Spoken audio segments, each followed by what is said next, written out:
Bienvenidos y bienvenidas al auditorio de Radio Nacional Córdoba. A partir de este momento pueden encender sus celulares y conectarse a nuestras redes sociales para presenciar Auditorio Vivo, charlas y música. El espectáculo está por comenzar.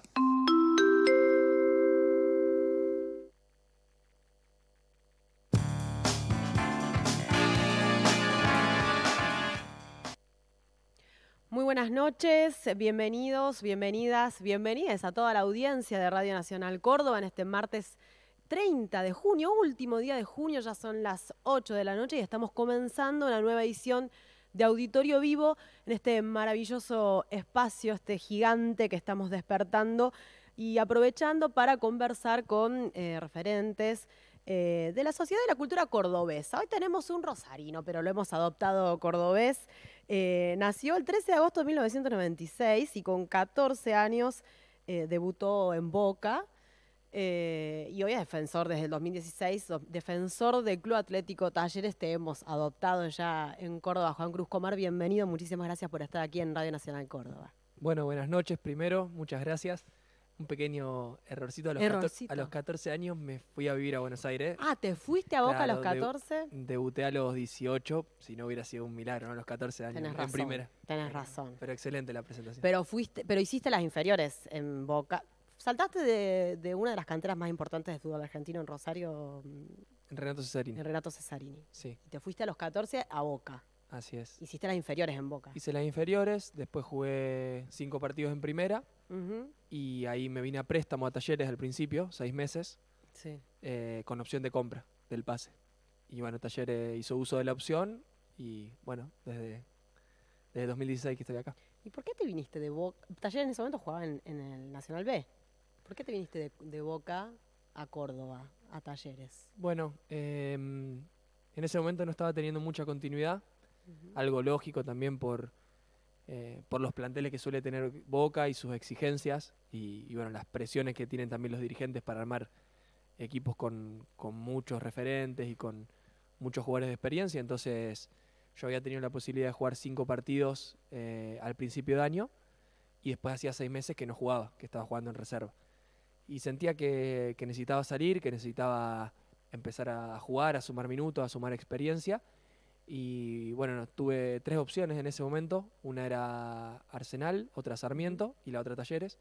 Arsenal y Sarmiento estaban en primera división, pero bueno, lo de Talleres me seducía más porque bueno, me había enterado, me había puesto al tanto de cómo se venía trabajando, que recién ahí era muy incipiente todo, no tenía como la estructura o la credibilidad que tiene hoy Talleres después de 5 años de esta gestión muy buena.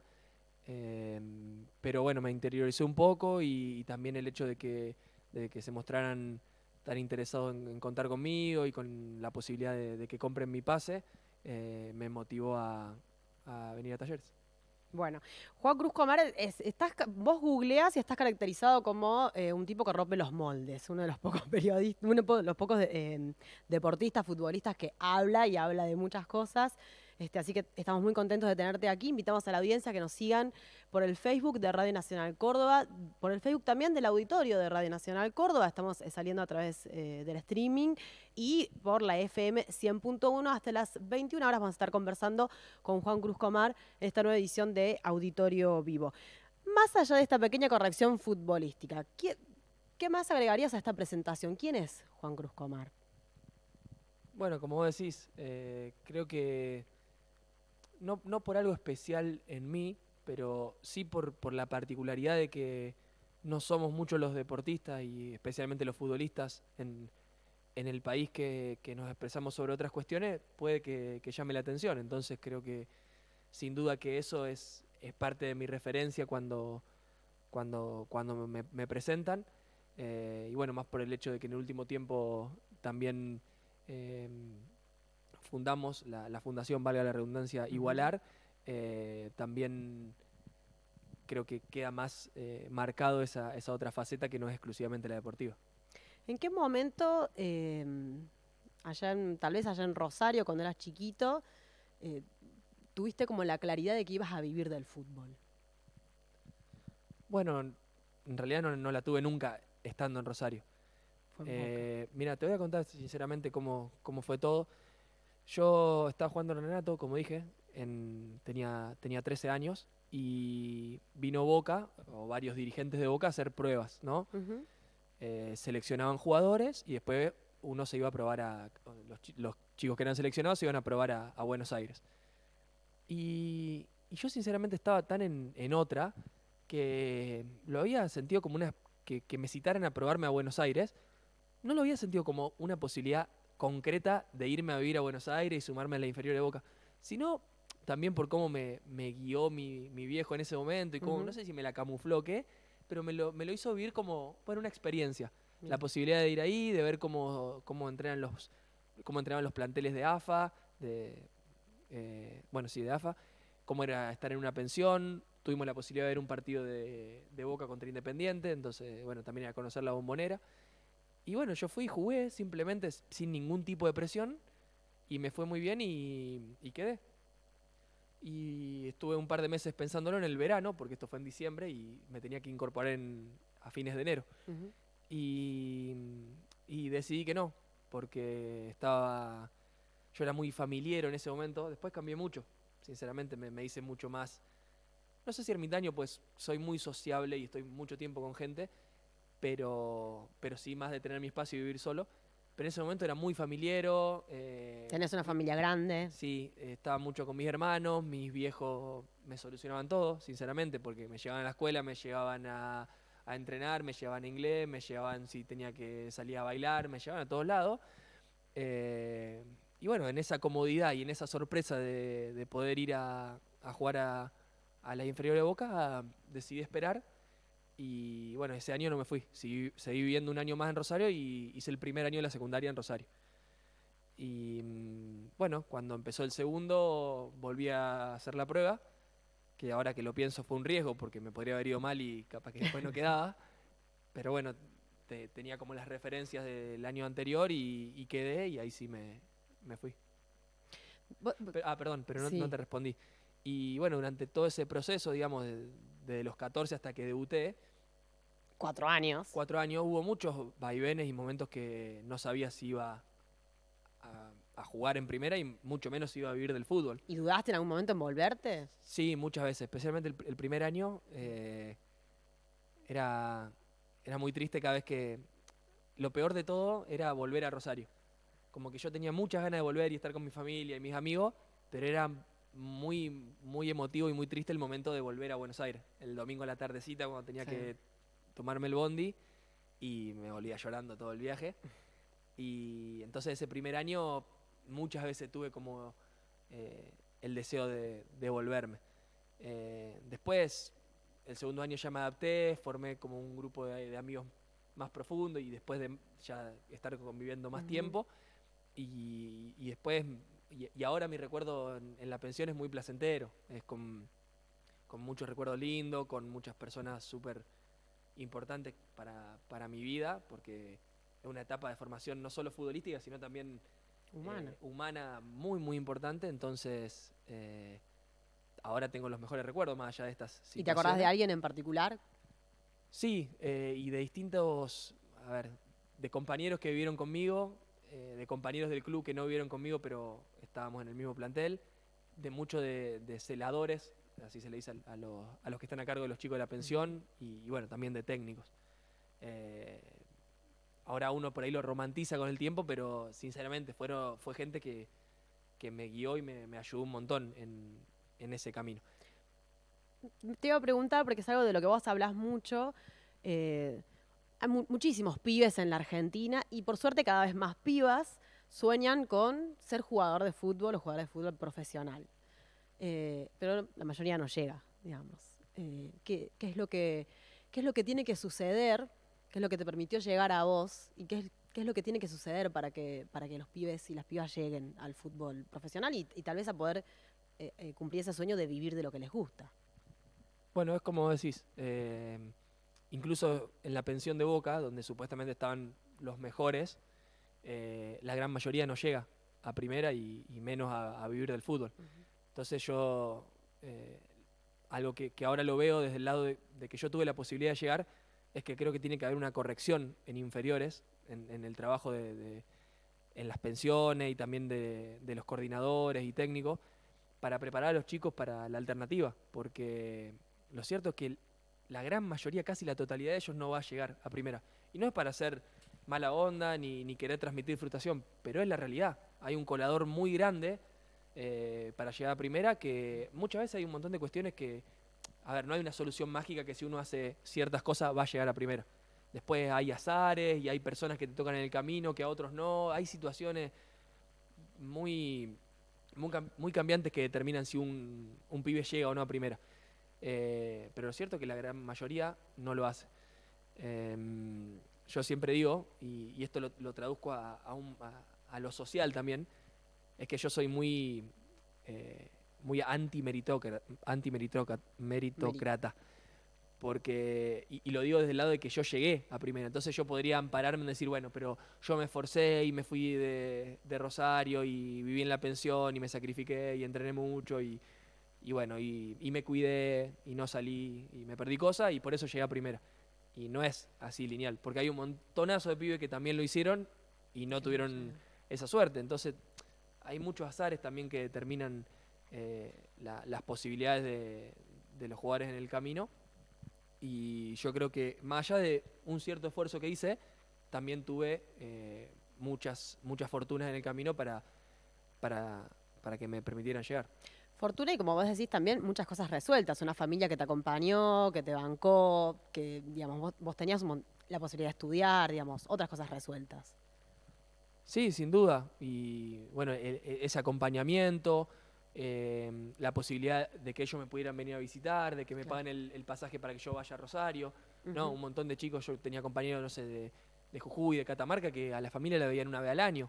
¿No? Y no es lo mismo ese apoyo constante de la familia y las obligaciones, las presiones también que podían llegar a sentir ellos. Entonces tuve muchas ventajas también para poder llegar a primera. Bueno, ahí vamos a seguir charlando. Te voy a invitar a escuchar a unos pibes de aquí de Córdoba, del Tropezón, amigos de la casa también, amigos de Radio Nacional Córdoba, de Villa del Tropezón, de Villa del Sauce, que tienen un proyecto cultural, social y musical. Han sacado varios discos, son los Rimando Entre Versos. Es un proyecto, son varios proyectos de rap urbano y vamos a escuchar de su primer disco, del disco que sacaron en el año 2011, Desde Abajo y a Pulmón, se llama Rima de la Calle.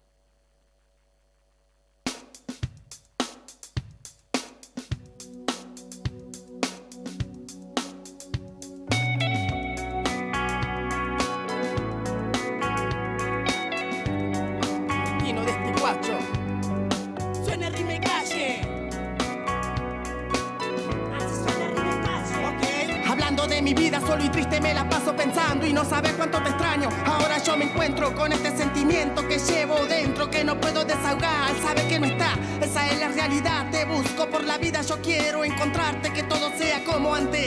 Hablando de mi vida a lo largo de los años, he aprendido de lo bueno y de lo malo. Lo que digo no es mentira, yo conozco bien la vida para el resto de los días, para vivir en esta vida. Papá, ¿por qué no está? Regresa ya. Son tantos los problemas, yo ya te voy a contar. Papá, ¿por qué no está? Regresa ya. Son tantos los problemas, yo ya te voy a contar. Papá, ¿por qué no está? Regresa ya. Son tantos los problemas, yo ya te voy a contar. Prometo que algún día voy a regresar. El destino de este guacho es criarse entre los grandes, respetando bien la gente, siempre va para adelante. Continuando con el tema, demostrando que a mi padre yo lo extraño. Dicen que algún día yo voy a encontrarlo y la esperanza no la pierdo. Y es por eso que yo debo buscar el mundo entero. Estos son motivos para decirte lo que siento. Me gustaría que me escuches para que veas que no miento. Solo son mis pensamientos, todavía no comprendo. ¿Será que algún día me darás una alegría? Cuando llegue ese día brindaremos por la vida. Papá, ¿por qué no está? Regresa ya. Son tantos los problemas, yo ya te voy a contar. Papá, ¿por qué no está? Regresa ya. Son tantos los problemas, yo ya te voy a contar. Papá, ¿por qué no está? Regresa ya. Son tantos los problemas, yo ya te voy a contar. Papá, ¿por qué no está? Regresa ya. Son tantos los problemas, yo ya te voy a contar. Prometo que algún día voy a regresar. Papá, ¿por qué no está? Regresa ya. Regresa ya.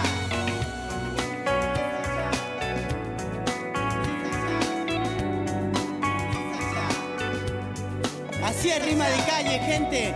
esto es realidad. Hablamos de la calle y nada más, de lo que vivimos día a día en mi villa, Rima de calle, el destino de este guacho. ¿Por qué no está? Papá, ¿por qué no está? Regresa ya. Son tantos los problemas, yo ya te voy a contar. Papá, ¿por qué no está? Regresa ya. Son tantos los problemas, yo ya te voy a contar. Papá, ¿por qué no está? Regresa ya. Son tantos los problemas, yo ya te voy a contar. Prometo que algún día voy a regresar. Papá, ¿por qué no está? Regresa ya. Son tantos los problemas y me duele recordar. ¿Por qué no está? Regresa ya. Son tantos los problemas, a mí me duele recordar. Papá, ¿por qué no está? Regresa ya. Recordar es que me hace mal. Papá, ¿por qué no está? Porque tú no estás, papá. Papá, ¿por qué no está? Poc, poc, chiqui, chiqui, poc, poc. Poc, poc, chiqui, chiqui, poc, poc. Poc, poc, chiqui, chiqui, poc, poc. Papá, ¿por qué no está? Regresa ya. Papá, ¿por qué no está? Así suena Rime Calle. Sí. Así suena Rime Calle. Sí. Así suena Rime Calle. Para el que no sepa del juego, que respete y que se calle.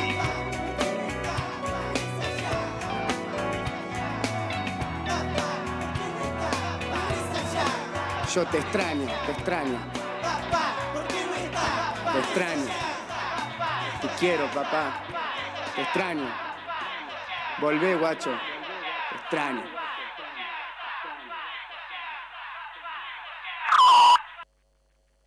Rima de calle de Los Rimando Entre Besos, desde abajo y a pulmón, el primer disco del año 2011. Seguimos en Auditorio Vivo, nos pueden escuchar por FM 100.1, también por el streaming de Radio Nacional Córdoba, por el streaming del auditorio de Radio Nacional Córdoba. Vamos a seguir conversando con Juan Cruz Comar hasta las 21 horas.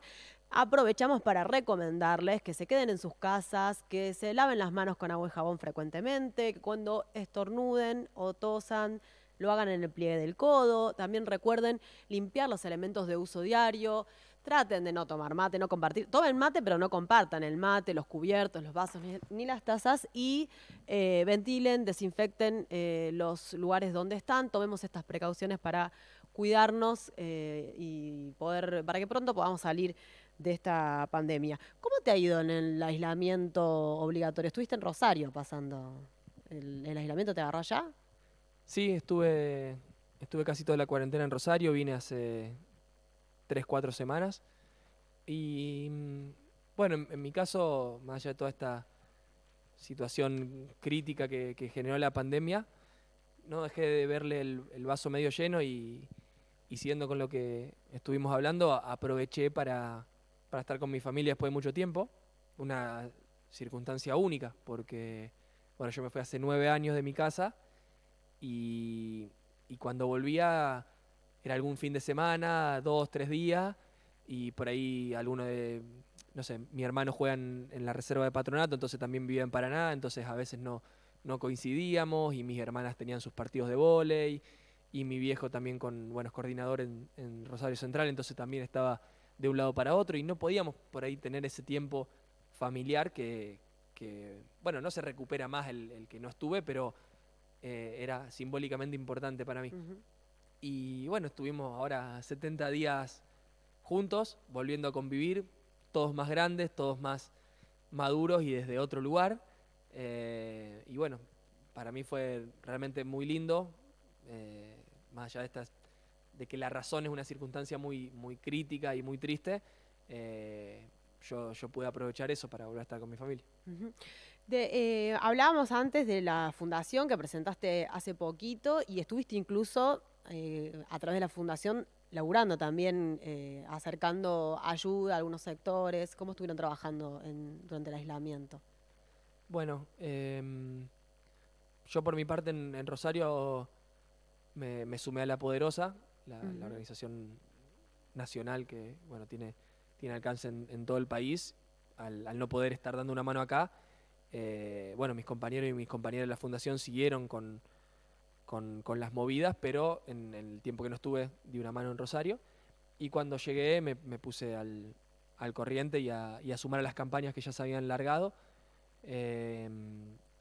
Una era para juntar alimentos, juntar donaciones para después comprar alimentos y acercarlos a los comedores y merenderos de barrio de la ciudad de Córdoba, que bueno, por el el análisis que hicimos habían en algunos casos triplicado y en otros duplicado sus raciones diarias porque, bueno, esta crisis afectó el bolsillo de muchas familias, entonces muchas decidieron ampararse en los comedores y los comedores no daban abasto para sostener esas raciones, entonces estuvimos dando una mano desde ese lado y hace 3 semanas más o menos arrancamos con la campaña de abrigos, justo cuando arrancó el invierno crudo, para acercar frazadas y ropa de invierno también a esos mismos comedores. ¿Y cómo surge la idea de crear la Fundación Igualar? Bueno, surge el año pasado con varios compañeros y compañeras con los que nosotros habíamos estado en otra organización que se llamaba Esquina Popular, que tenía otro enfoque y funcionaba solamente en el barrio Villa Boedo y Villa Bustos también. Y decidimos cambiarle el enfoque, entendimos que desde el nombre de una fundación podíamos ser más inclusivos y también más abarcativos, teniendo en cuenta también los condimentos de la sociedad cordobesa. Y bueno, largamos en julio del año pasado con un enfoque diferente a lo que estamos haciendo ahora. Nosotros en este momento estamos haciendo más que nada asistencia, que no es lo que nos gusta, no es nuestra prioridad y el origen de la fundación, pero entendemos que es lo que hay que hacer ahora, que es la necesidad, y entonces tampoco nos vamos a correr por poner nuestras ideas por arriba, sino priorizar la necesidad de la gente. Y en su momento nuestra idea era encarar la relación y el vínculo con los barrios desde lo cultural y lo deportivo. Lamentablemente tuvimos poco tiempo para hacerlo porque después se desató esta pandemia y hemos tenido que modificar nuestra forma de trabajar con la gente. Pero te vi que estuvieron en Villa Siguro, con el Club de Villa Siguro, que tiene una historia muy linda también. Sí. En febrero llegaron a estar ahí. Sí, porque habíamos arrancado el año con una serie de charlas. Eran ciclos de charlas en clubes de la ciudad de Córdoba y en escuelitas de fútbol también, que tenían diversas matices, ¿no? Por ejemplo, la que dimos en Villa Siguro había sido con Rodrigo Gaitán, que es un integrante de la fundación, y conmigo. Él es técnico de fútbol, entonces hablábamos con los chicos más cuestiones vinculadas al deporte. Pero, por ejemplo, en Villa Salais habíamos dado el otro tipo de charlas que también teníamos pensado, que era un ciclo dedicado a la prevención de la violencia familiar en el fútbol. Ajá. Violencia familiar contra los chicos. La idea, nosotros íbamos también Rodrigo, también yo, y 2 psicólogos deportivos, a hablar con los padres de los chicos del club, con la idea de manifestarle una sensación que todos los que jugamos al fútbol en la Liga Cordobesa o en la Liga de Rosario o en inferiores, sabemos que hay una presión muy grande que se ejerce desde los padres hacia los chicos, ¿no? Al exigirles que ganen, al exigirle que hagan goles, al exigirle al técnico que los pongan, al insultar a los árbitros, al exigirle mejoras a los chicos. Todas estas son cosas que generan presión y un ambiente no sano para que el chico crezca y utilice la herramienta del deporte para crecer e incorporar valores. Entonces habíamos decidido empezar, gracias también a la colaboración de estos 2 psicólogos, a dar ese ciclo. Bueno, lamentablemente habíamos hecho 5 o 6 charlas nomás y en febrero y a principio de marzo se desató la pandemia, entonces no pudimos continuar. Que me parece súper interesante porque realmente desde afuera, desde quienes no participamos porque no tenemos hijos, hijas, yendo a jugar al fútbol, se ve como una cosa realmente muy, muy violenta y que desde afuera asusta, ¿no? Porque son adultos gritándoles a los pibes, las pibas que se supone que deberían estar divirtiéndose. ¿Qué respuestas tuvieron de los padres, de las madres en estas poquitas charlas que pudieron dar? ¿Hay como un clic? ¿Se dan cuenta? Sí, por lo que yo sentí, sí. Nosotros, los psicólogos habían llevado varios videos donde se mostraban estas situaciones puntualmente que se daban en las canchas de fútbol de la Liga Cordobesa, y muchos padres manifestaron sentirse identificados.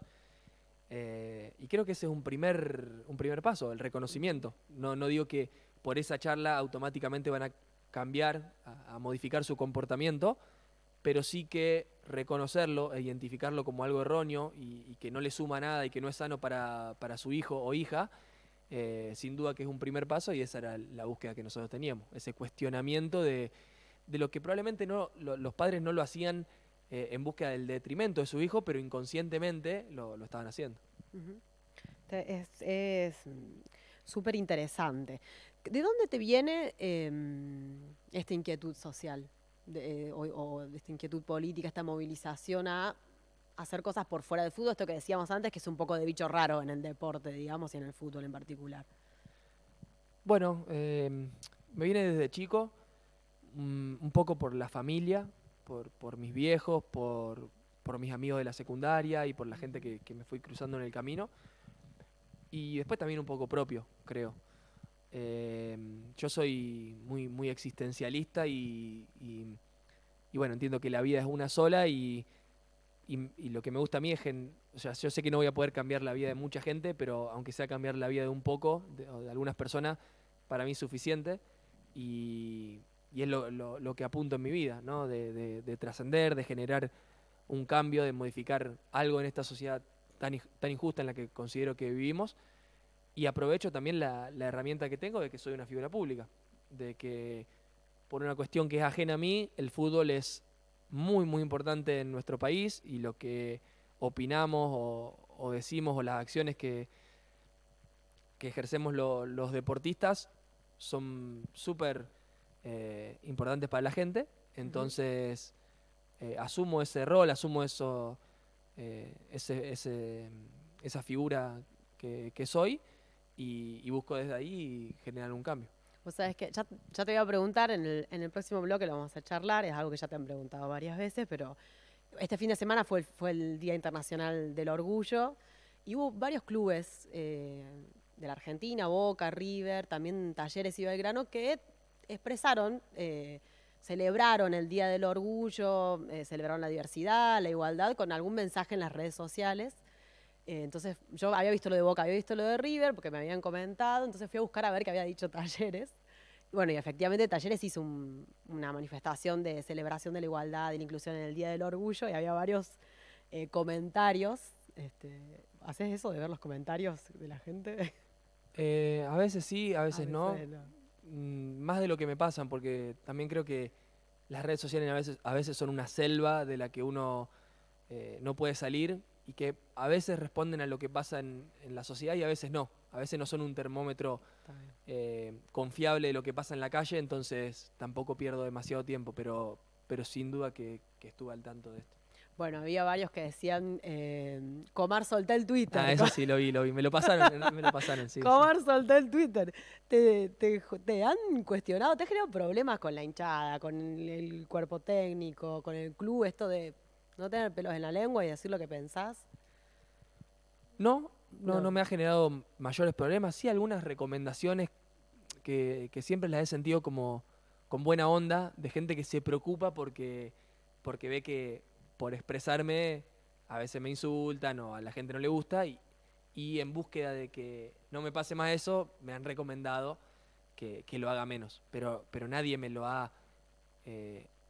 ha obligado a hacerlo. Y me parece que está bien que sea así, que porque a mí me paguen un sueldo, porque tengo un contrato con el club, con cualquier club, no significa que sean dueño de mi vida y yo no me pueda expresar al margen. Me parece que son cosas que van por otro lado, y por eso celebro que no haber tenido problemas con mis expresiones. Bueno, vamos a seguir escuchando los Rimando Entre Versos. Te voy a invitar a escuchar ahora, desde el disco Desde Abajo y a Pulmón, también del 2011, Gauchos de la Calle. Llegó Anónimos, nadie se animó a decir lo que pasó. Llegó mi canción y el tropezón gritó. Acá llegó el Nico para los boca suelta, porque con mi rima yo voy a darlos vuelta. No se maten en intentarlo, porque todo su esfuerzo va a ser en vano. Traigo mi furia como un toro, vengo arrasando con todo y a todos, pero siempre con el nero, nunca estando solo. Siempre agitando a los que se hacen los choros. Por eso salí de tu mundo imaginario, donde existen las hadas, los duendes y dinosaurios. No te hagas el choro si estás alfa de notario, porque a vos te falta leer el diccionario. Cada vez que te pregunten de nosotros no hablé, no contesté, si vos a nosotros no nos conocés.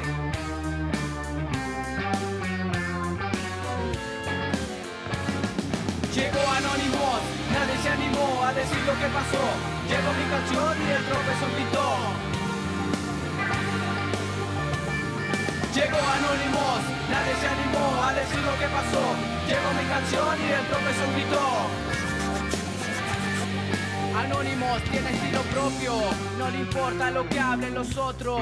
Si es bueno o es malo, que no se metan, no, porque nosotros lo vamos a dar vuelta. No con fierro, no con metra, con las palabras que seguro penetran. Si ustedes ya saben, no soy ningún profeta, y si no saben de esto, en esto no te metas. Llegó Anónimos, nadie se animó a decir lo que pasó. Llegó mi canción y el profesor gritó. Llegó Anónimos, nadie se animó a decir lo que pasó. Llegó mi canción y el profesor gritó.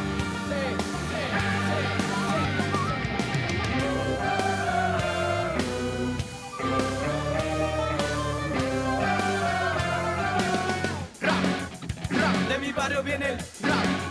Rap, de mi barrio viene el rap. Rap.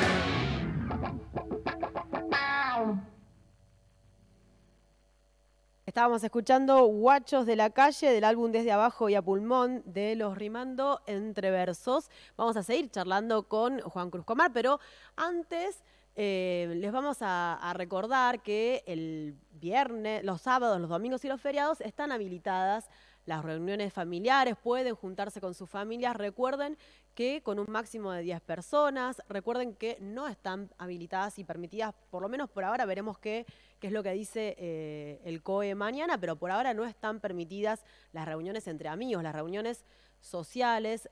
No está permitido tampoco circular en transporte público, tienen que manejarse en los transportes privados, realizar las reuniones en domicilios particulares y, por supuesto, cuando se reúnan con su familia, seguir tomando todas las precauciones, como utilizar el barbijo durante toda la reunión, mantener las distancias, no compartir los elementos como el mate, los cubiertos. Tengamos el cuidado de respetar estas consignas para que nos podamos seguir juntando con nuestras familias y no poner en riesgo nuestra salud. Así que, bueno, los invitamos a cumplir con estas recomendaciones. Sigan escuchándonos por la FM 100.1 y por el streaming de Radio Nacional Córdoba y del auditorio de Radio Nacional. Te quería preguntar, Juan Cruz, yo sé que te lo han preguntado mucho, pero bueno, este fue un fin de semana particular. Y en el marco del Día del Orgullo se conocieron, se recuerdan o se vuelven a poner en agenda historias de deportistas. Sebastián Vega en el básquet, Facundo Imhoff en el vóley, que han salido del closet, que han podido dar cuenta de su orientación sexual después de mucho tiempo de silencio, después de mucho tiempo de miedo. Y todavía en el fútbol es como algo que no parece que pueda suceder, digamos. ¿Por qué crees que sigue habiendo tanta resistencia en el fútbol para que un varón pueda expresar libremente su sexualidad? Bueno, en el fútbol masculino, ¿no? Porque sí, coincido. Primero que nada, pienso que el fútbol no es una excepción, o sea, no es un espacio que sea el único en la sociedad donde se sigan visualizando estos flagelos, ¿no? Uh-huh. Esta homofobia, la transfobia, el machismo. Creo que pasa en muchos ámbitos de la sociedad, pero como dije anteriormente, en el fútbol, al ser tan público, al ser tan masivo y tan importante para la cultura de nuestro país, por ahí se magnifica un poco más este retraso que hay, ¿no? Con respecto a otros deportes. Sinceramente las razones no las sé, pero está claro que venimos un paso por detrás de otros deportes, incluso en comparación con el fútbol femenino, ¿no? Yo hoy todavía no veo posible lo que ha pasado, por ejemplo, en el vóley, con el jugador de la selección argentina de vóley que ha manifestado su orientación sexual. No lo veo posible todavía en el fútbol y es una lástima, realmente es una lástima. Pero creo que en el último tiempo hemos ido avanzando como sociedad y vamos camino a que también en el fútbol se pueda romper esa situación tan triste que se sigue dando. Uh-huh. Que es un prejuicio muy grande en torno a la masculinidad, ¿no? A lo que significa ser hombre. Es como, Bueno, el año pasado se puso mucho en debate a partir de un hecho trágico en la costa argentina con un pibe que murió después de ser patoteado por un grupo de jóvenes que eran jugadores de rugby, ¿no? Y esto puso como en discusión el modo en que eran formados o la cultura violenta en la que eran formadas los jugadores de rugby. ¿Crees que pasa algo parecido en el fútbol o tiene más que ver con, no sé, por ahí con la hinchada que con los clubes? Sí, creo que es una situación similar, pero también con algunas aristas diversas, la que se da entre el fútbol y el rugby, ¿no? Porque el rugby por ahí está más asociado a clases altas, donde se imaginaría que, o en otros deportes, el tema de la homosexualidad ya ha sido superado, como tiene que ser, pero parece que por algunas particularidades de los códigos que se dan en el rugby, no se ha podido dar ese avance. En el fútbol creo que es distinto, me parece que no responde exclusivamente a ese grupo humano o a esos códigos que hay en el mundo del rugby, sino que responde, además de a los planteles, de a los vestuarios, también a la gente en general, ¿no? A todo el público. Me parece que desde las canciones, desde los comentarios, desde los deseos de los hinchas, parece manifestarse esa búsqueda de masculinidad, de virilidad, que en otros deportes donde ya se ha superado el tema no se da. Uh-huh. Y ¿crees que esto, bueno, lo dijiste un poco, que te parece que no estamos prontos a que esto suceda en el fútbol, pero bueno, estos gestos de la dirigencia de los clubes, de por ejemplo salir a celebrar el orgullo, pueden ser un primer paso, digamos? ¿Qué otras políticas crees que hacen falta desde las dirigencias de los clubes fundamentalmente, que son quienes tienen la mayor responsabilidad para poder superar la discriminación y la violencia también en general, ¿no? No solamente hacia las identidades y disidencias sexuales, sino también a las mujeres, la xenofobia, como decías vos? Bueno, yo celebro y estoy hasta sorprendido y me da mucha alegría lo que pasó con las expresiones de los clubes en las redes sociales. Me parece que ha sido casi total, casi todos los clubes lo han hecho y lo celebro, me pone muy contento.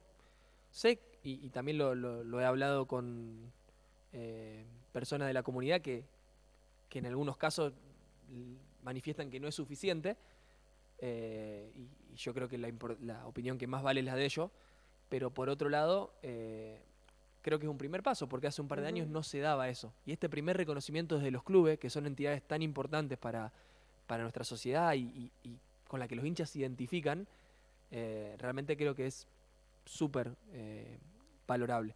Y después en herramientas que los clubes puedan brindar o las dirigencias puedan brindar para empezar a cambiar esto, creo que se podría emular una que se dio con el tema de la xenofobia, que vino desde FIFA, que hace unos cuantos años se empezó a parar en los partidos cuando una hinchada cantaba algo en contra de la nacionalidad o la extranjería de las personas. Entonces, cantaban en contra de cierta nacionalidad, el árbitro paraba el partido.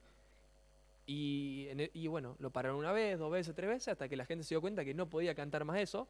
Quizás es un poco hasta punitivista esto, pero son herramientas que tienen las dirigencias o bueno, en este caso las entidades como FIFA, para controlar un poco estos flagelos que afectan a los hinchas, ¿no?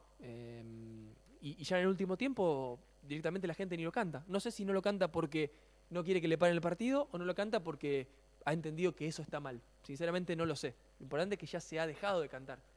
Y me parece que es un buen paso, ¿no? Que no se cante en una cancha y que la gente lo naturalice. Es un primer avance. Creo que se podía replicar con otras cuestiones como los cantos homofóbicos o machistas. Y la emergencia del fútbol, las chicas del fútbol femenino vienen construyendo como esta idea de que están apostando a construir otro fútbol, ¿no? A un fútbol sin violencia adentro y fuera de las canchas, otras lógicas. El avance, la visibilización y el desarrollo del fútbol femenino, ¿crees que puede ayudar a cambiar la cultura general del fútbol? Sí, totalmente. Creo que todavía no tomamos dimensión de a lo que puede llegar el avance del fútbol femenino. por ahí muchas veces cuando estamos viviendo un fenómeno, no podemos medir el alcance que tiene y la repercusión y lo que va a generar en el futuro. Pero sin duda que en un corto plazo el fútbol femenino ha crecido un montón. Yo pienso, hace 5 años, a mi mamá, que es súper abierta, todavía le parecía raro que mi hermanita quiera jugar al fútbol, ¿no? Y a partir de eso, en estos últimos 5 años, cambiaron muchísimas cosas, ¿no? Y todo de la mano de los resultados deportivos, ¿no? Porque es súper importante que se haya conformado una selección que haya sido competitiva, que haya llegado al Mundial, que haya competido de igual a igual contra las potencias y lo haya hecho tan bien. Sin duda que también es como una bandera para que un montón de chicas puedan emular. Entonces, sinceramente creo que va a generar cambios que si nos decían hace 3 años que el fútbol femenino iba a ser transmitido en vivo, realmente nos parecía algo poco creíble, y que hoy se dé es un avance, que haya contratos profesionales es otro gran avance.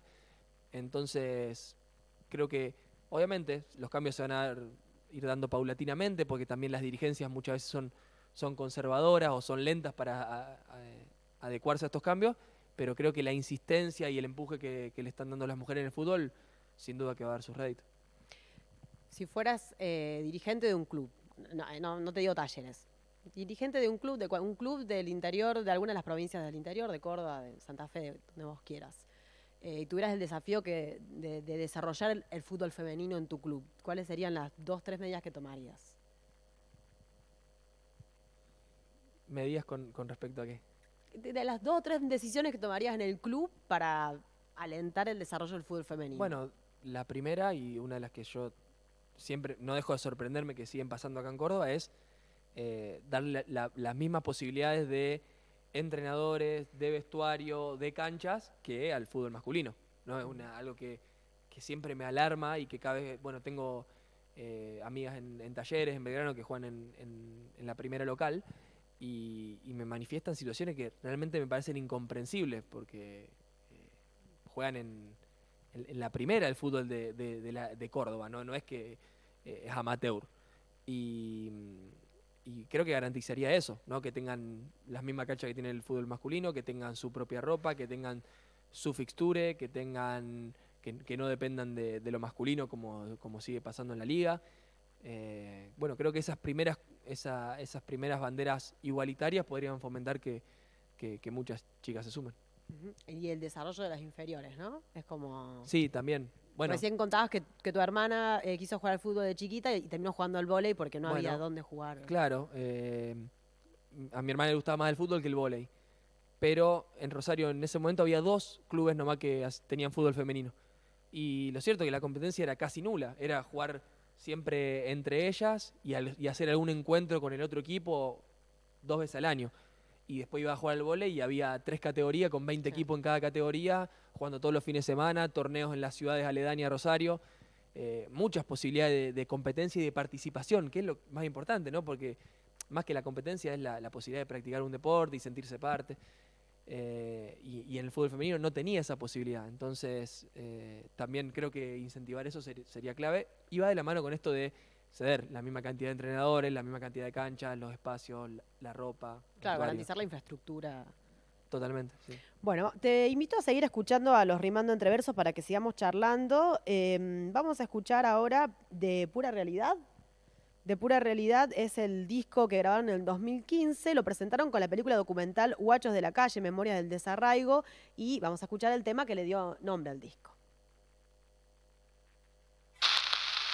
Querías escuchar la cruda realidad que se vive en la calle y tenemos que enfrentar. Querías escuchar la pura realidad de lo que es caerse y volverse a levantar. Querías escuchar la pura realidad. Abrí bien tus oídos porque te voy a contar de represión policial, nos quieren desalojar y no me pienso callar. Monsanto juega a ser Dios y eso no data todo mal. En América Latina y en Córdoba capital. La tragedia está en la esquina y no la podés matar ni tapar. El que más tiene quiere más y es capaz de dejar mi familia sin hogar. Total, ¿qué le importa? Si ya están avanzando sus obras, pero la gente de abajo siempre le estorba y por eso me molestan esas burlas. Mi Mira su casa y la mía y sácate la duda. ¿Quién es el que chorea y que se la lleva toda? No me digan delincuentes por ser de una villa, porque su palabra ahora me hacen cosquillas. Son chamullos como Walmart, precio bajo todos los días.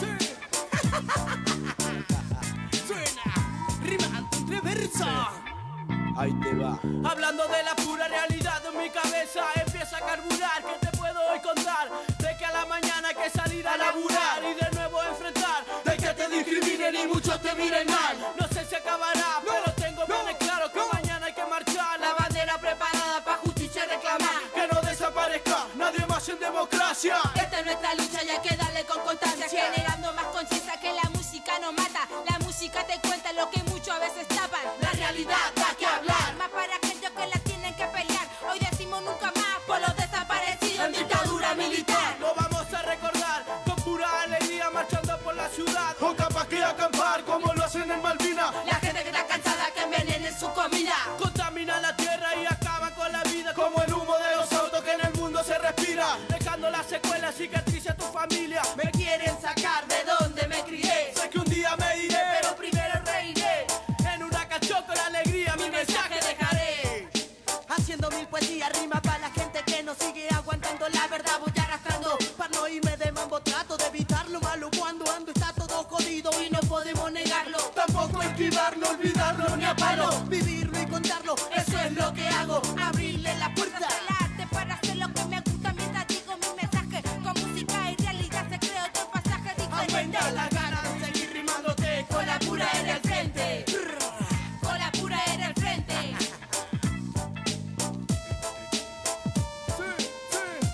Rimando, con el rimando, la pura R 2014. Querías escuchar La cruda realidad que se vive en la calle y tenemos que enfrentar. Querías escuchar la pura realidad de lo que es caerse y volverse a levantar. Querías escuchar La cruda realidad que se vive en la calle y tenemos que enfrentar. Querías escuchar la pura realidad de lo que es caerse y volverse a levantar. la pura realidad, la pura realidad, la pura realidad con rimado en reverso.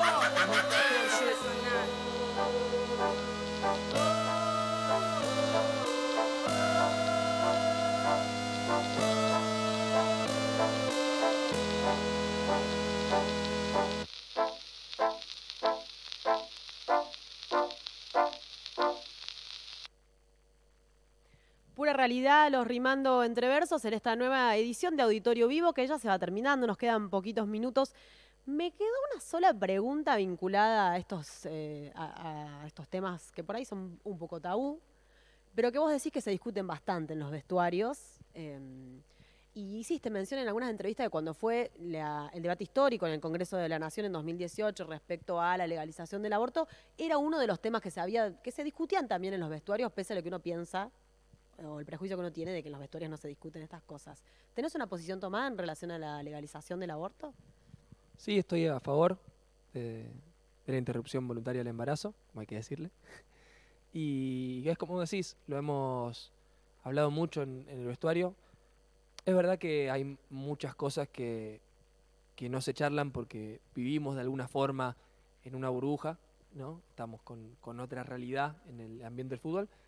Pero hay también cuestiones de la agenda política que son inevitables, ¿no? Y que ahí realmente demuestran que además de ser jugadores de fútbol somos ciudadanos, y si toda nuestra familia y todos nuestros amigos están hablando de un tema, tampoco podemos no involucrarnos. Entonces estas charlas, discusiones, debates se dan en los vestuarios, y el tema de la interrupción voluntaria del embarazo lo hemos hablado bastante en su momento, sí. Uh-huh. Te voy a preguntar sobre, bueno, hoy se quedan más de 2.000 jugadores y jugadoras también del fútbol profesional sin contrato. Has estado muy involucrado, bueno, con esto, con esta preocupación de qué va a pasar. ¿Qué es lo que más te preocupa de cómo se está manejando esta situación en el marco de la pandemia y de la incertidumbre de no tener fecha, fecha ni para los entrenamientos ni para el campeonato? Bueno, lo que más me preocupa es la situación de los compañeros de todas las categorías que se quedan sin contrato después de junio. Hasta donde yo tengo entendido se les va a a pagar un sueldo básico a todos los que se quedan sin contrato desde junio hasta diciembre, que por ahí no es lo ideal, pero bueno, es aunque sea una base para que no se queden sin nada en estos meses donde han estado imposibilitados de practicar su profesión. Y hablando con varios compañeros del ascenso, lo que nos manifestaban era su preocupación de no poder entrenar en los clubes cuando vuelva al fútbol, porque esta extensión, no es una extensión del contrato, pero este pago que van a recibir hasta diciembre no los habilita a seguir entrenando en sus clubes. Y creo que eso es dar una ventaja, porque van a estar compitiendo cuando vuelva a abrir el mercado de pases contra jugadores que tenían contrato y sí estaban entrenando. Entonces no es lo mismo pensar un jugador que desde marzo, que se frenó, hasta quizá enero, 10 meses sin entrenar, con otro que si las cosas se abren y mejoran, quizá en septiembre, entrene todos esos meses con su grupo y pueda competir. Entonces la idea, lo que nosotros pedíamos en el colectivo de jugadores era que no se le haga este básico, sino que se le extiendan los contratos, que puedan seguir cobrando y seguir jugando en sus clubes y seguir teniendo esa competencia que es tan necesaria para cuando vuelvan a tener que encontrar club. ¿Crees que el aislamiento, la pandemia, el aislamiento, entre otras cosas, ha profundizado muchas desigualdades estructurales, ¿no? En todos los sentidos. ¿Crees que se va a profundizar la desigualdad que hay en el fútbol argentino entre los clubes grandes y los clubes chicos? Hoy conversaba con unos amigos esta desigualdad que tal vez no se ve, pero de que hablamos de contratos millonarios en el fútbol y al mismo tiempo tenés clubes como los de Villa Seguro que apenas si pueden pagar la luz. Es que es así. Yo muchas veces lucho contra esto y busco desconstruir un poco la imagen que la gente tiene en su mayoría de lo que es el futbolista. La gente piensa que los futbolistas vivimos como las grandes estrellas o los argentinos que juegan en Europa, ¿no? Ven por Instagram sus mansiones y su foto en la pileta y con miles de ropa de marca y vestimenta y fiesta y demás. Y lo cierto que eso en Argentina se da poco, se da quizá en algunos clubes grandes del país, pero hoy hay cerca de 5.000 profesionales en el país, o de gente que vive el fútbol, y son muy pocos los que viven sobrado en una situación de extrema comodidad como la gente se imagina que es la mayoría. Todos los jugadores de la D, de la C, de la B metropolitana y de los torneos del interior viven al día y el fútbol es su profesión y les alcanza muy con lo justo para vivir, incluso en varias categorías sus salarios están por debajo de la canasta básica. Entonces creo que hay que romper esa imagen y entender que en esta estamos luchando principalmente por ello, porque yo sé que en primera el fútbol va a volver y la televisión va a pagar y los sponsors van a pagar y nosotros vamos a volver a una relativa normalidad. Pero la preocupación es que se genere o que aumente esa brecha de desigualdad que hay con los clubes del ascenso, que bueno, muchas veces vivían de esto, de la situación de las entradas, de los socios, y que al no tener esas posibilidades y no tener ingresos grandes de televisión, se le va a hacer muy, muy cuesta arriba llevar la situación que viene, porque no es solamente esta pandemia, sino es lo que va a venir después. Me quedo con lo de la normalidad, pensando en el mundo post-COVID, o en la Argentina post-COVID, o en Córdoba post-COVID. ¿Qué de tu mundo anterior a esta situación extraordinaria te quisieras llevar? ¿Quisieras que continúe? ¿Y qué quisieras definitivamente que no siga más? ¿Qué quisieras dejar? De cómo era nueva antes. Normalidad, de esta idea de la nueva normalidad. Bueno, lo que más extraño y me gustaría que se vuelva a normalizar es el contacto con la gente, poder estar charlando en el día a día, en los barrios, también con mis amigos, con mis cercanos, ver a mis abuelas. Bueno, esas es lo que más extraño sí, lo que más extraño de la antigua normalidad y que me gustaría que vuelva. Y después, lo otro era... ¿Y qué dejarías? ¿Qué esta pandemia viste que, no sé, todos estamos... Algo va a cambiar y algo tal vez creo que, no esté más en ese mundo que viene. Bueno, lo que me da miedo que no siga es por ahí esta construcción de lazos solidarios que se ha dado durante la pandemia. Mucha gente lo sé por las campañas que hemos largado de la Fundación, que mucha gente se ha involucrado y se ha preocupado por esta situación, que por ahí en otro momento no lo hacía, y que le ha tocado alguna fibra, la situación crítica que está viviendo mucha gente, y creo que es clave que estos lazos comunitarios que se han ido tejiendo se sigan construyendo y sigan funcionando después de la pandemia, porque la tierra arrasada que va a dejar la pandemia va a ser muy necesario mantenerlos, y es algo que me preocupa y espero que se pueda mantener. Muchísimas gracias. Bueno, gracias a vos.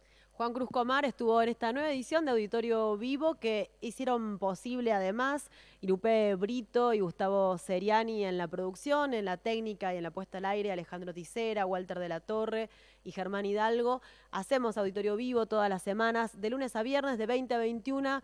Paula Hernández, César Pucheta, Franca Chafitela, Celeste Yacheta y Gonzalo Puig. Gracias a todos ustedes por acompañarnos. Gracias nuevamente, Juan Cruz Comar, por haber compartido esta charla hoy.